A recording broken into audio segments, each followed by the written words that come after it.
नमस्कार मित्रों, पुरानी पीढ़ी के लोग अपने जीवन में 100 दीपावली देख पाते थे, लेकिन आज के जमाने में 60-70 साल का जीवन तो काफी माना जाता है।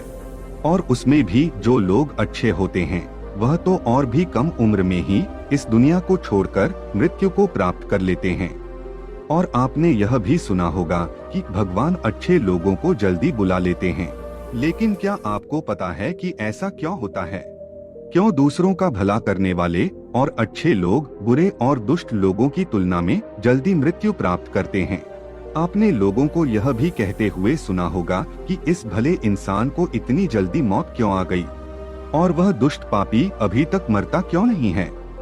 आज की इस प्रस्तुति में हम इसी प्रश्न का उत्तर ढूंढने की कोशिश करेंगे। आध्यात्मिकता और ज्ञान वृद्धि हेतु आप हमारी चैनल आर्य लोक को सब्सक्राइब करें।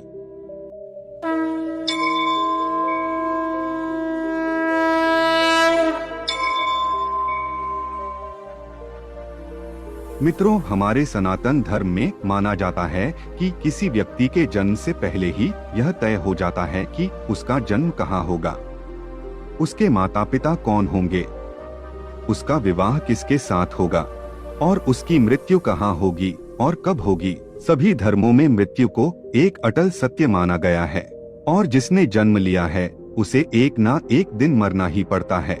मित्रों, Sushant Singh Rajput, Michael Jackson, Bruce Lee, Jiah Khan, Divya Bharti, Smita Patil, Sidhu Moosewala, Chiranjeevi Sarja, Swami Vivekananda, यह सब ऐसे नाम हैं जिन्होंने कम उम्र में ही काफी प्रसिद्धि प्राप्त की और उतनी ही जल्दी इस लोक को छोड़कर चले गए। यह लोग और ऐसे ही हमारे कई परिजन थे जो भले थे, कभी किसी का बुरा नहीं किया था, कभी किसी को सताया नहीं था, फिर भी भगवान ने उनको अपने पास क्यों बुला लिया? उन्हें तो अच्छे कामों के बदले में ज्यादा जीना चाहिए था, तो भगवान ने ऐसा क्यों किया? तो आइए इस बात को समझते हैं। आपने कई प्राचीन कथाओं में सुना होगा कि जब कोई ऋषि मुनि या भगवान किसी अप्सरा या देवता पर क्रोधित होते थे तो उसे सजा के तौर पर पृथ्वी लोक, मृत्यु लोक पर जन्म लेने का श्राप देते थे।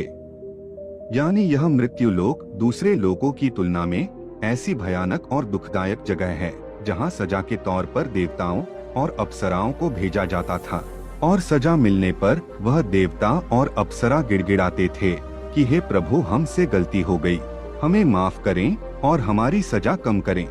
यह मृत्यु लोक समस्त ब्रह्मांड में ना तो अच्छी जगह है और ना ही बुरी, या तो इसे आप कर्मभूमि भी कह सकते हैं।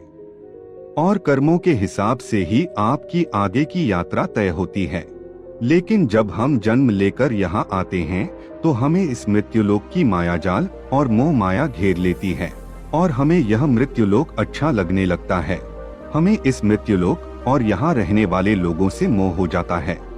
हम इस मृत्युलोक को छोड़कर नहीं जाना चाहते हैं और हमारा कोई साथी इस लोक को छोड़कर चला जाता है तो भी हमें दुख होता है। जब किसी इंसान की मौत होती है तो वह जीवात्मा यमराज के वहां जाती है और वहां उसके कर्मों का लेखा जोखा होता है और देखा जाता है कि उस जीवात्मा ने अच्छे कर्म किए हैं या बुरे कर्म किए हैं। अगर किसी जीवात्मा ने मृत्यु लोक में बहुत बुरे कर्म किए हैं, बहुत ज्यादा लोगों को सताया है, लूटा है, दुख पहुंचाया है, तो उसे दूसरे जन्म में उन सभी के साथ हिसाब चुकता करना होगा और उसीलिए उस जीवात्मा को लंबा जीवन काल मिलता है। और यदि जीवात्मा ने अच्छे कर्म किए हैं तो उसे अगले जन्म में कम सांसें दी जाती है। अब कई लोग कहेंगे कि अच्छे काम करने वाले को लंबा जीवन देना चाहिए और बुरे काम करने वालों को कम जीवन देना चाहिए। लेकिन भगवान ने जो व्यवस्था बनाई है वह सही और उत्तम है, क्योंकि इस मृत्युलोक में रहना और जीवन व्यतीत करना हमारा लक्ष्य नहीं है। हम जीवात्माओं का अंतिम लक्ष्य तो परम पवित्र बनकर मोक्ष प्राप्त करना है और परमेश्वर का सानिध्य प्राप्त करना है। हर एक जन्म के साथ हमें अवसर मिलता है कि हम अपनी चेतना के स्तर को अच्छे काम करके ऊपर उठाएं और हम बुरे काम करते हैं तो हमारी चेतना का स्तर नीचे जाता है और हमें हजारों और कई बार तो करोड़ों सालों तक इस मृत्युलोक में दुखों को झेलना पड़ता है। कहा जाता है कि एक जीवात्मा को 84 लाख बार इस संसार सागर के चक्कर काटने पड़ते हैं, तब जाकर उसे मोक्ष मिलता है।